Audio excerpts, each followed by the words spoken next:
The abrupt closure of a local church before Thanksgiving sparked strong reaction from churchgoers, evolving into a protest on Sunday.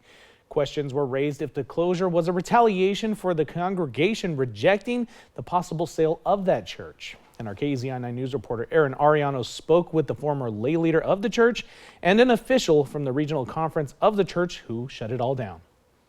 On Sunday, a small protest gathered outside Trinity United Methodist Church in Eugene, asking the public to take a closer look at its recent closure. Leading up to this, 2 town halls were held by the pastoral team discussing the church's future, including possibly selling the property to a local school. Eventually, a decision was made to close the church, and it was live streamed online. John Tucker, the superintendent who made the announcement, says the church had to close due to a toxic atmosphere created by known and unknown individuals.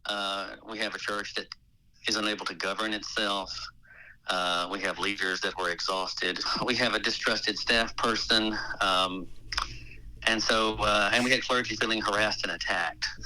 As unfortunate as it is, this was the best way to go. I asked Tucker why he couldn't have held any problematic members he's identified to account rather than close the entire church. It's very difficult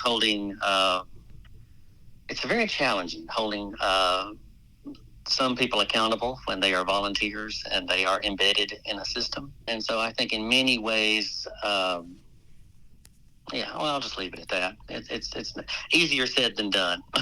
But most church members are not buying it. They're confused as to how a congregation mostly made up of senior citizens could be toxic. And the former lay leader of the church believes they just wanted to sell the property.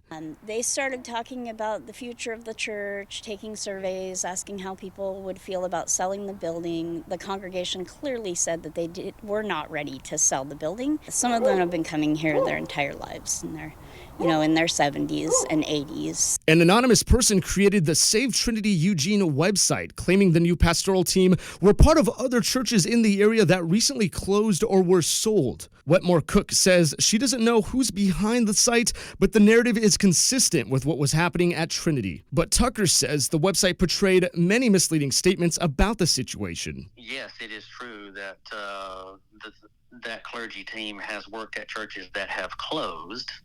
That is not the same thing as saying that they have been sent to a church to close it. Their church property will continue to operate as an Egan warming center this winter, but it is permanently closed as a house of worship. As for the churchgoers who have attended Trinity for decades, now have to find a new place to worship. Reporting in Eugene, Aaron Ariano, KEZI 9 News. We attached a link to the live stream closure on our website, as well as more from that in-depth phone conversation with Tucker on our website. You can find that at KEZI.com. In an update, students in Portland will be back